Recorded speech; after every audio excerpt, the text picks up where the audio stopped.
Santa Rita Jail near Oakland, California is the 5th largest in America.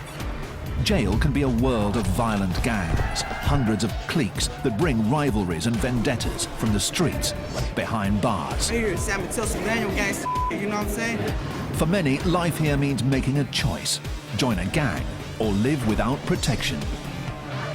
You've got to run with somebody, because if you're out there by yourself, there are sharks watching you left and right. Jail becomes a proving ground where old-time gangsters teach youngsters the ropes. Just mostly respect your race. You always try to stick with your race. Trying to stay a step ahead of these gangsters is the jail's gang unit, working to keep the peace in a world fraught with hidden danger. The majority of them probably do have weapons right now. It could be just a small razor blade stuck in the side of the cheek. It could be anything. It's a constant battle for control between the deputies and the prison gangs. This morning, in the staff muster room at Santa Rita Jail, deputies are arming themselves with flak jackets and non-lethal weapons, all in preparation for a shakedown. Just hours earlier, a deputy was attacked by an inmate. We're going to be going out to, starting out with Housing 33. We're going to be doing a shakedown in that housing unit. We did have a deputy that was assaulted this morning, as you guys know. We're just going to go back down there and reestablish some control and remind these guys that this is our house. Are we ready? Yep, we're ready. The assault happened in the early morning hours. During a routine transfer, an inmate saw his opportunity and struck. Jail is a world where violence is a constant threat.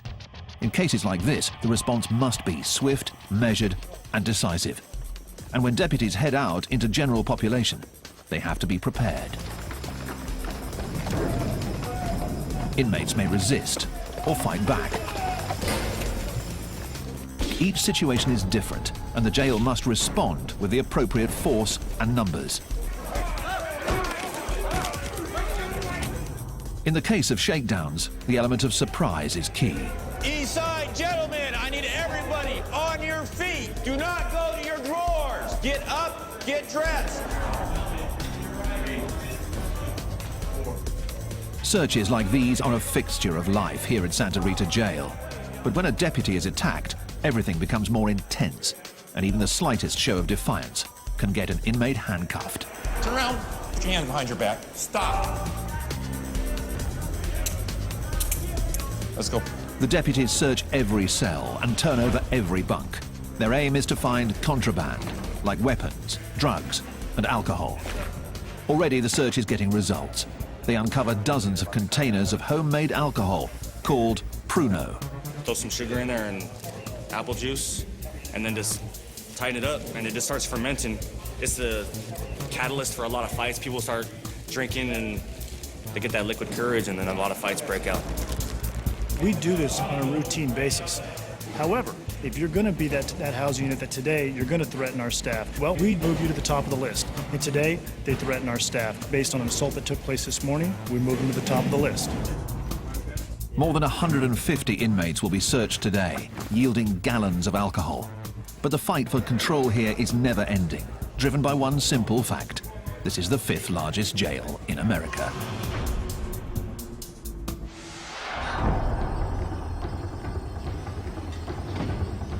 Alameda County's Santa Rita Jail near Oakland houses 4,000 inmates.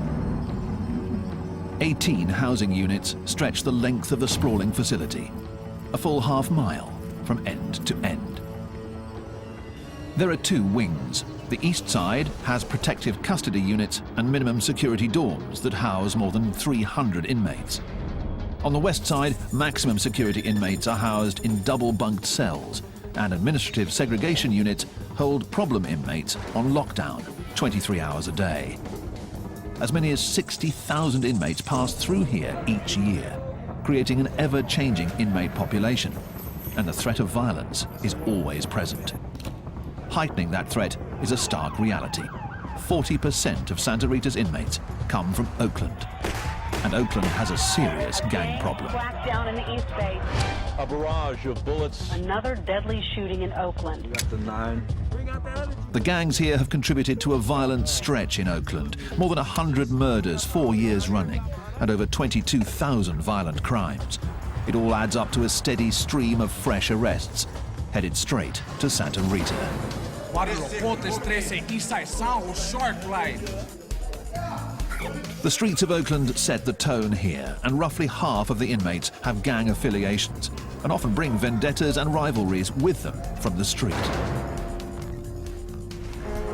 Keeping control means constant vigilance that begins the moment inmates walk through the door. Deputy Terry Carson is working at the intake area, known as ITR.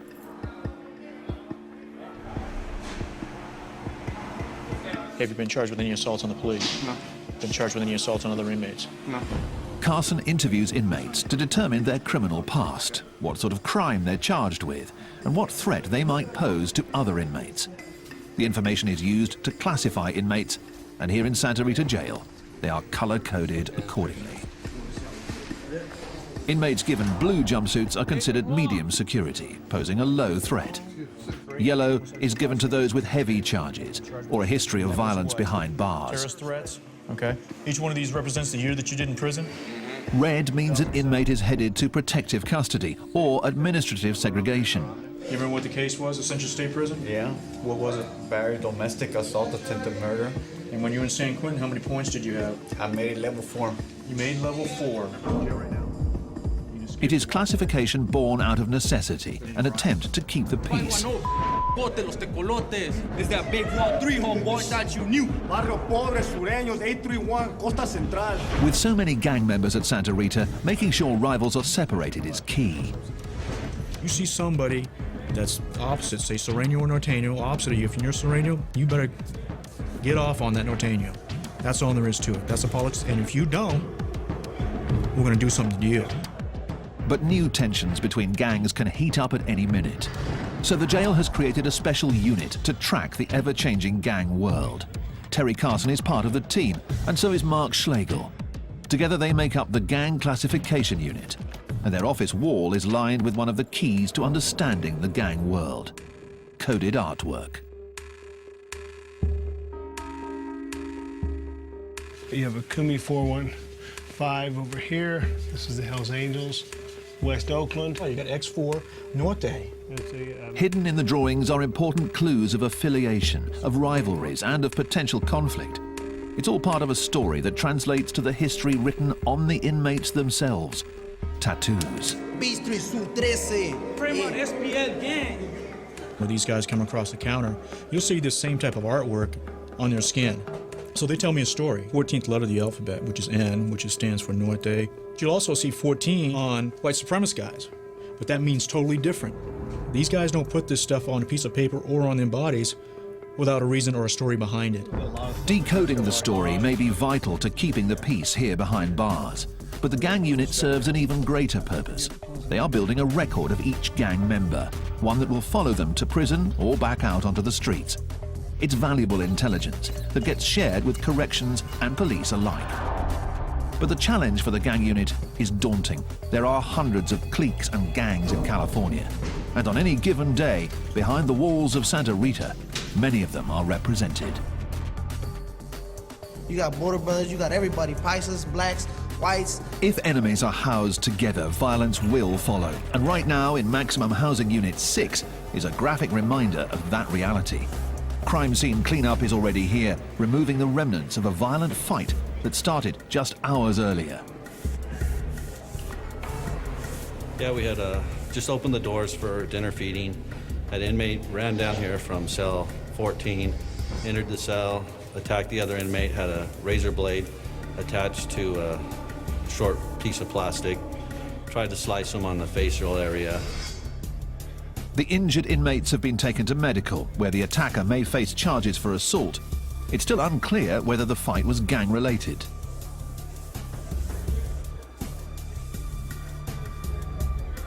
Here's a tier, and here's like the bottom floor. And the cell block. I still don't get the dice though. The unit is under constant pressure to get it right, to decode thousands of pieces of intelligence and gang writings. It's blood, but it's blood. Four drops of blood. Yeah, but it's a 1 and a 3. Yeah. So that's could be Sureño. Sureño Could be read into anyway. The challenge: identify the new rivals and separate them before things get violent. Santa Rita Jail near Oakland in California is the 5th largest in America. It's populated by some of California's most violent street gangs. Here, managing 4,000 inmates is all about establishing control. It's 3 a.m. on Friday night, and C-Team is working its overnight shift. Roughly 60 arrests have come in tonight to be printed, tagged, and processed. Let's go. We're going to search you right here. Shoes and socks on this side of the blue line. My side of the blue line. Shoes and socks. Late in the shift, Deputy John White and the rest of the team are still on alert in an area where anything can happen. Let's go. Hands out in front of you. This is intake, transfer, and release, known as ITR, and it's where arrestees become inmates. We're real careful at this point. This is our most dangerous portion of ITR. We found anything from narcotics, knives, guns. We found everything in these cells after they leave them. The mood is always tense, but tonight has gone smoothly. But as every deputy knows, the later it gets, the greater the chance for trouble.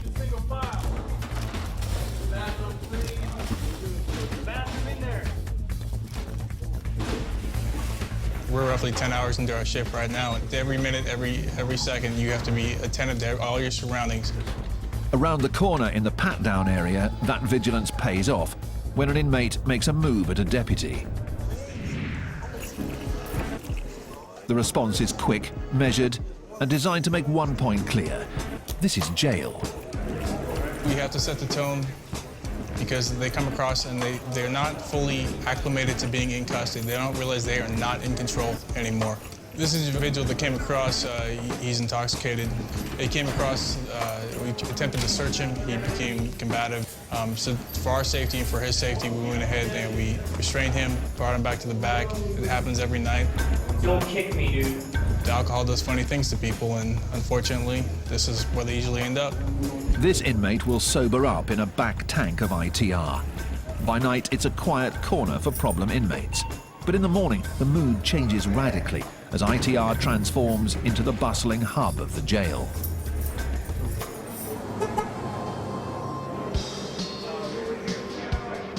There are more than 30 tanks here, and on average, 400 inmates move through here each day. On busy days, that number goes as high as 600.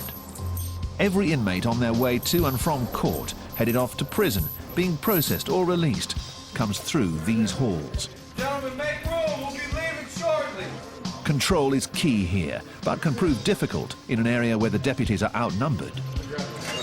You've got, anywhere from 8 to 12 people on a shift working down here, but at any given time, you could be working with up to 300 inmates. It's 1:50. That means it's the last bus before count goes up. So let's get it done. Noise check it. With so many inmates to keep track of, on busy days the system backs up. That can create tension, especially in the larger tanks, known as the bullpen. Typically there are less than 20 detainees in here.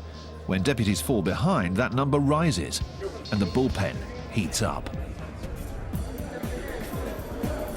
On a hot day in the middle of July, you open the door and it's literally like a sauna hits you in the face. You can feel the moisture in the air. It's kind of like when you open up your oven at home after you've cooked something. I mean, the more bodies that are in the tanks, obviously, the hotter it gets in there, the more talking going on, and tempers tend to kind of flare sometimes. It's all concrete, and you just sit in there, it get hot, the vents start blowing hot air, it's stanking, people farting and complaining, and next thing you know, somebody say something, and there it go, boom. It's like fire to gasoline.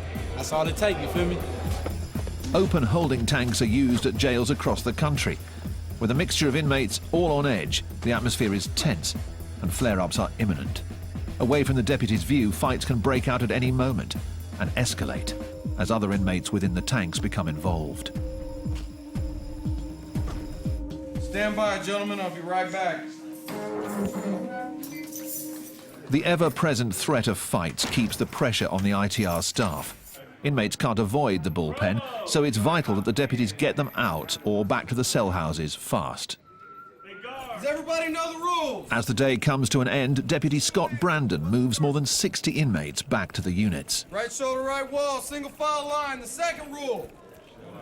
Shut up. Please be quiet. With the inmates unshackled, there's one basic goal: keep them moving. You want to kind of keep them going in the same direction with a minimal amount of distraction. So if you can get them moving all in the same direction that looks like somewhat of a straight line, then to me you're doing your job and you're getting it done. Because the whole goal is not to get into a fight with everybody you see. It can't run like that. And the long and short of it is these aren't children, these are grown men. So they're gonna act the way they're gonna act. For inmates, leaving ITR marks the end of a long day. But for those returning to cell houses like 34, the stress is just beginning.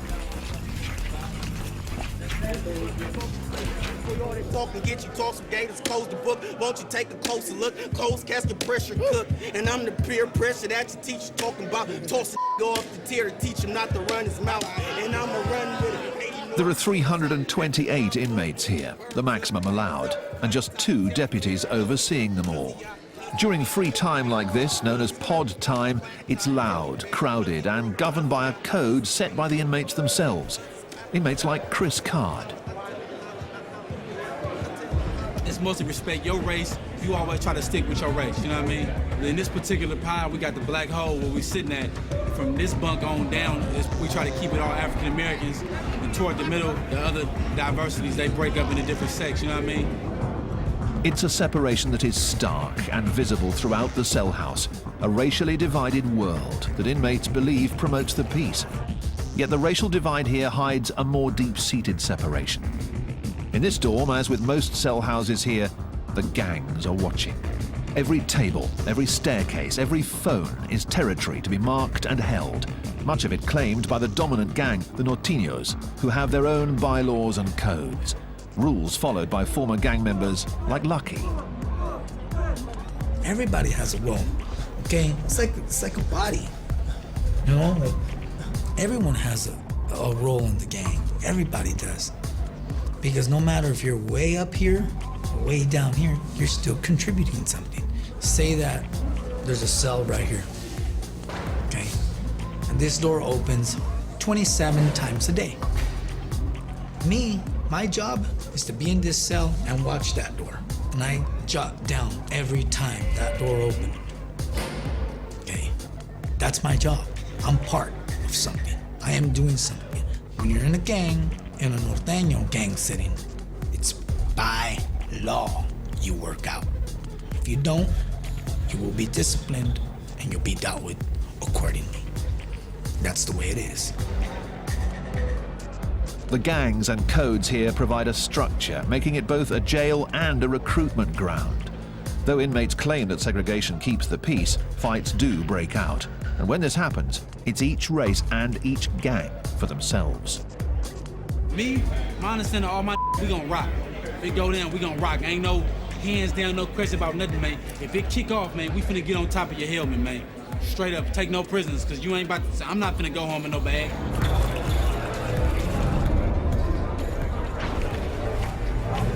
Lock down, fellas.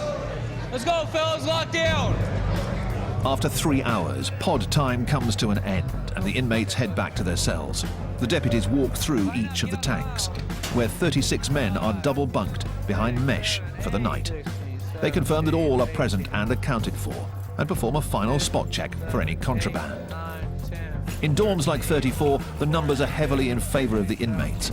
So for them, lockdown means the night is just beginning and it's time for a cell house party, a feast of food purchased from the jail, complete with homemade alcohol.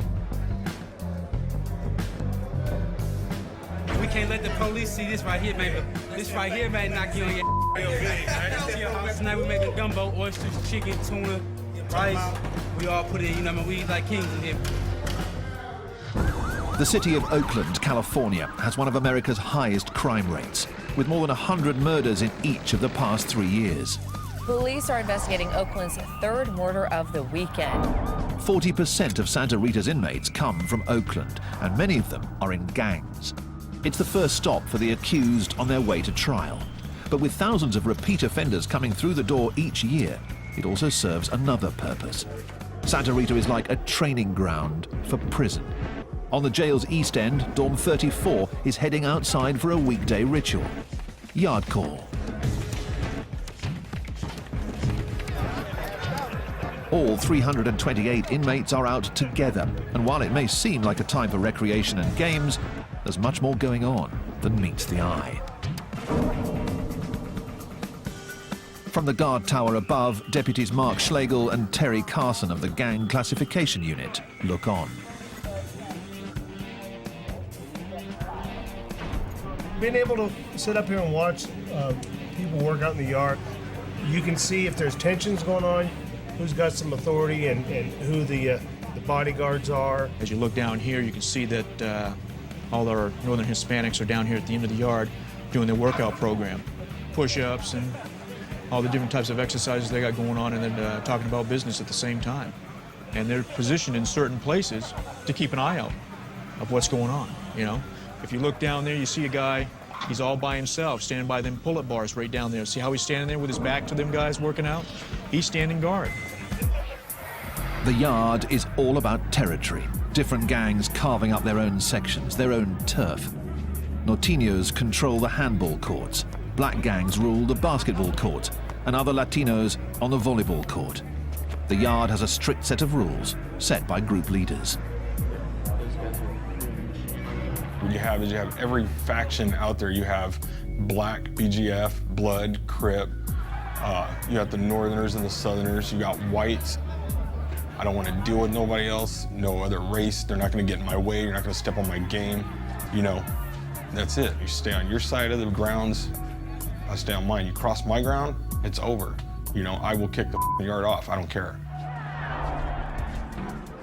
The rigid structure can be seen almost everywhere. And in a jail dominated by gangs, going it alone seems a difficult option. You've got to run with somebody, okay? Because sooner or later, you're gonna get caught up in a situation where who are you gonna turn to? Yourself, you know?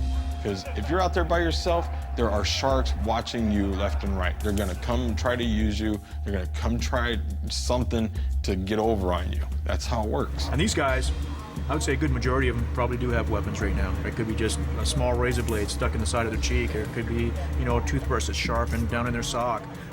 It could be anything. The threat of violence is just one part of life on the yard. For inmates headed for serious time, the yard is also a proving ground, and the lessons learned here are carried forward to prison, where the stakes are even higher. Many of California's most infamous prison yards are dominated by hardened gangs, and their clashes can be deadly.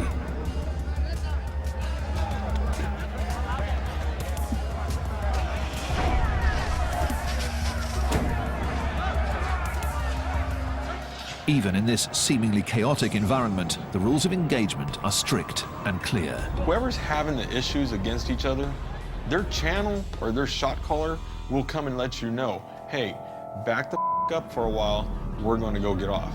If you want to get involved, let us know. You have to know who's who over or who's helping who out to know when it's going to jump off. But you can pretty much tell. I mean, you'll see it. You'll see the grouping up. You'll see everybody getting in position, and then next you know, it's mayhem. This riot at California's Pelican Bay prison probably started after tensions built between rival gangs.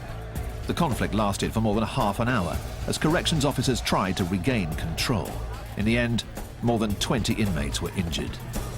The threat is always there. You could walk past some guy and look at him just like, you know, the sun be in your eyes, and you look at him with your eyes like, you know, and then he'll run up on you. What the hell are you looking at? Nothing. Oh, I'm not nothing. See, and it could go just a domino effect of, you know, you're just saying the wrong things. The constant threat of violence has created a surprising shift. Gang members behind bars are turning their backs on gangster life. They're called dropouts, and they make up more than half of the inmates in protective custody here at Santa Rita. And Brian Curlis is one of them. Leaving gang life behind is no easy task. Curlis is in on a parole violation and is waiting for his sentence, which could mean a return to prison. He has a coveted job as a pod worker, but his criminal record makes him a 3 strikes candidate, meaning a new charge could get him a life sentence. And as a former gang member, the aggressive mentality runs deep. It's like now I'm a worker here, and I tell people straight up, if you don't like the way I'm doing something, here's where I live. Come and see me at breakfast, you know? I don't have no problem with it. But at the same time, I don't want to get in a fight because I'm a three-strike candidate, you know? It's like, I don't know. Curlis is walking a fine line. One slip could land him behind bars for 25 years to life. Santa Rita Jail holds criminals from some of Oakland's most dangerous gangs. For gang members, cell houses and yards are a harsh training ground where the inmates are indoctrinated into the gang code. For the deputies, keeping the peace is a never-ending challenge that requires more than just watching over the inmates. It requires constant surveillance and vigilance. And today, in Dorm 32, deputies Carson and Schlegel of the gang unit are following up on some fresh intelligence. Time for pod time, pod time. Lower tier, stay off the carpet. Upper tier, stay off the stairs. Once all the doors are closed, I'll flash the lights. Again, this is pod time. Apparently about a week ago, from the information we're getting, they removed some of the guys that had a lot of say in this pod for the Northern Hispanics. They were taken out.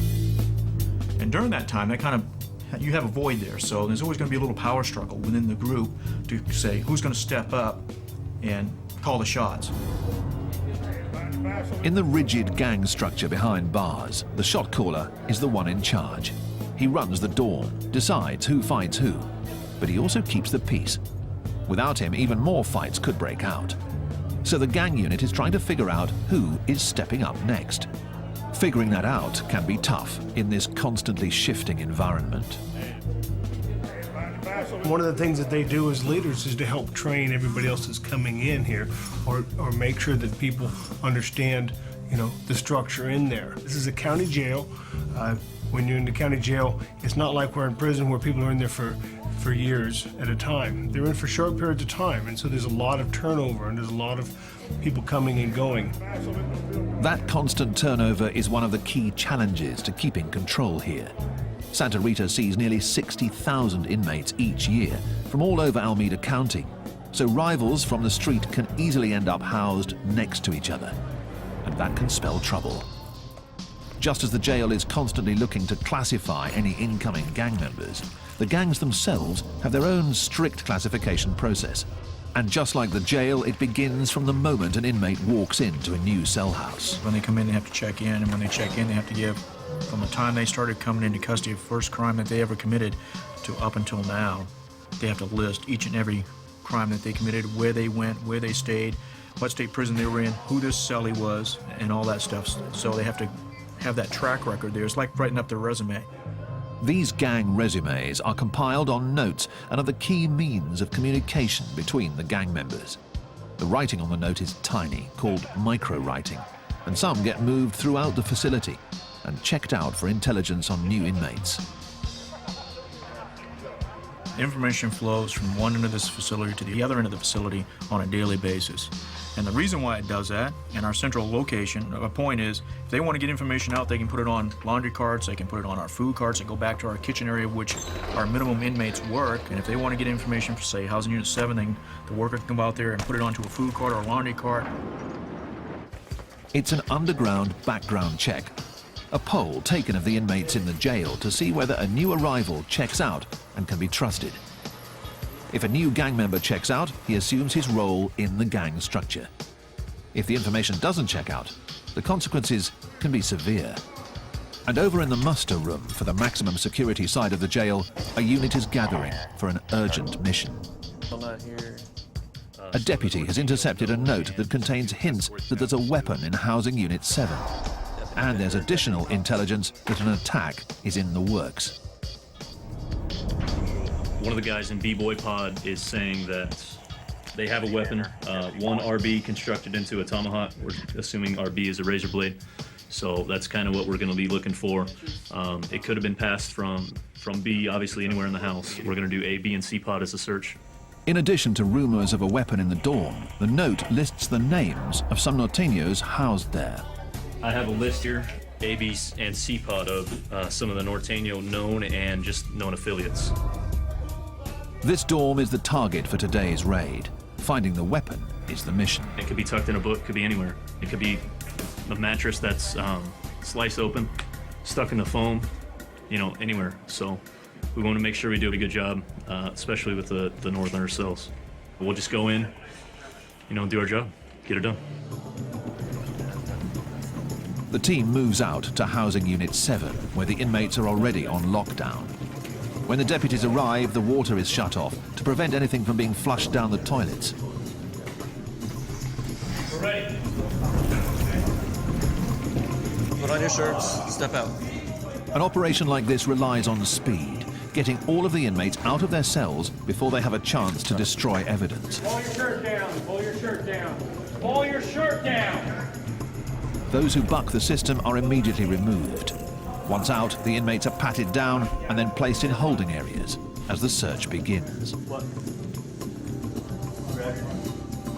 Every cell is turned over in a search for contraband, homemade alcohol, anything that's not allowed. But the real focus is a potential weapon. And over in C-Pod, one cell is receiving special attention. I found some information on the guy that's housed here that he's good at making weapons. It's one of his specialties, I guess, that he called it. So this was my hopeful cell. I was hoping that it would be in here. Hopefully they didn't get rid of it. The deputy finds nothing. And throughout the rest of the cell house, the search yields contraband. This is a jail-made tattoo gun. But no weapons. Downstairs, they found more notes and more names. These show people that just arrived, it looks like, names and PFNs. It may just be the break the team's been looking for. A deputy takes the notes back to Carson and Schlegel of the Gang Classification Unit for inspection. This is from C-Pod. This was an F-Pod. Okay. The fresh intelligence demands immediate attention. This is kind of interesting. Look at that. Decoding the writing is a tedious job, but buried inside could be more important information about gang members, weapons, and even new hits. Okay, and we know this guy. It will take hours to pore over the micronotes. So back in Cell House 7, the search for the contraband continues, and the deputies have had a lucky break. One of the envelopes was addressed to a cell in F-Pod, cell 1. We understand there's a newer guy that's over there of the Norteño affiliation, so we're thinking that they may have something over there as well. The focus of the search narrows. Now, rather than searching an entire pod, the team moves in on 3 cells, and one of them is the real target. The inmates are quickly removed, and the deputies move in, checking mattresses, combing through books, but still no weapon.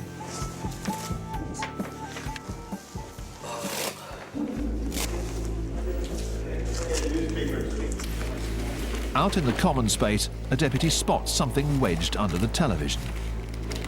It's coming. That's what that's there for. Somebody get it. It could be what they came here for. Yeah. A blade. Yeah. So we fit it up to slice somebody with. Yeah. See? The dangerous weapon is removed from Cell House 7. And for now at least, a possible gang hit is averted. Another small victory in a world where the threat of conflict is constant. Over in protective custody, Brian Curlis still marks his days at Santa Rita, trying his best to stay out of harm's way in a world of violence.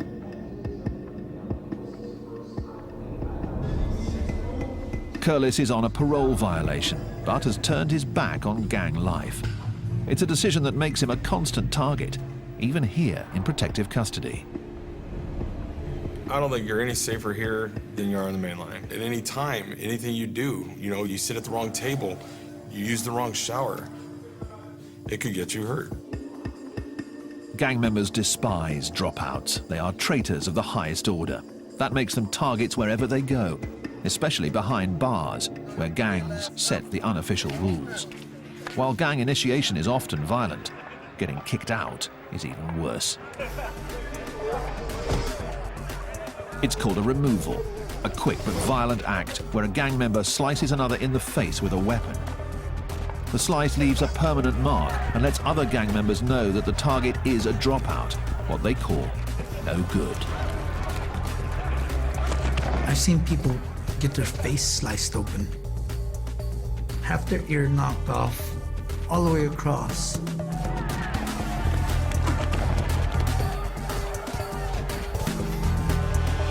be a dropout, you know, it's like you're hated.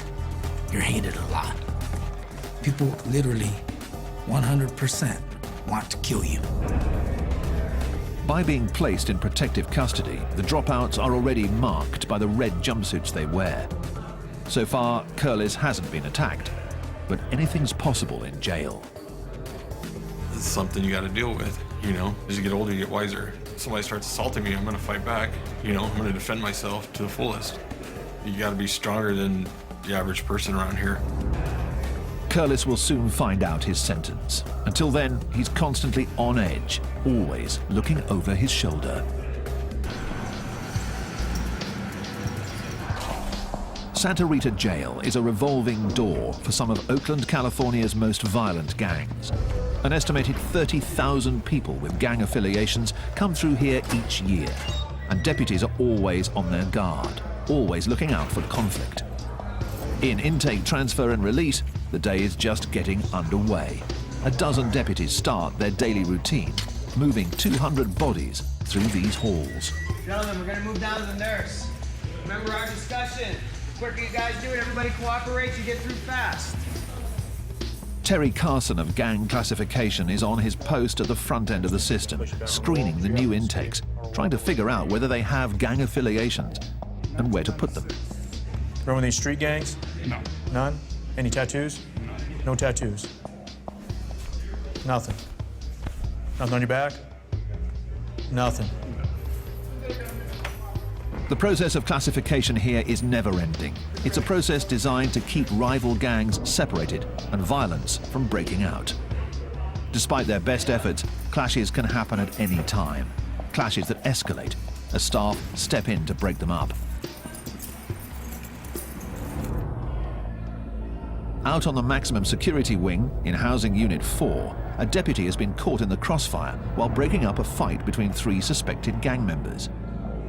The inmates are already on lockdown as an investigation is underway, and the pod is littered with the remnants of a brawl. The deputy on duty is still shaken after having a chair thrown at him. A search of the pod after the fight, all inmates were searched and jail-made weapons were located within the pod. It makes you think when you go running in there to protect these guys, if somebody's gonna stab you and or hurt you also. It could be a trap, you never know. In an isolation cell, the inmate who threw the chair is still being questioned. Threw a couple of chairs actually. To what? Protect yourself? Yeah. The door closed. The deputies suspect that the fight was between rival gangs vying for power in the cell house. Since a deputy was involved, the punishment is stiff. This inmate may face new charges and more time for assault. Sign me a charge, really? Yes, you are.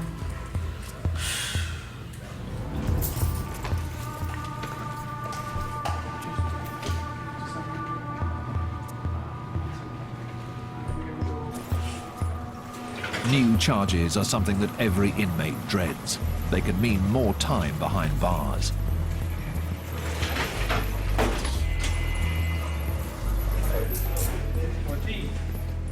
Former skinhead Brian Curlis is trying to steer clear of getting new charges of his own.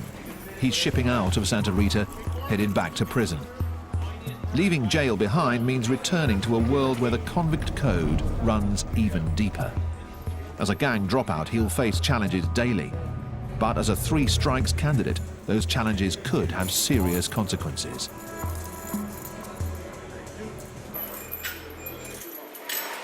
I have too much violence on my jacket to where if I even slap somebody in prison for mouthing off at me, I could do life, you know, but I'm a dropout right now. I've gotten out of it because what am I gonna do? I look back sometimes and I think to myself, man, I've screwed up. Never mind, hold on. I screwed my kids up going through this, and it's just crazy. you know? So.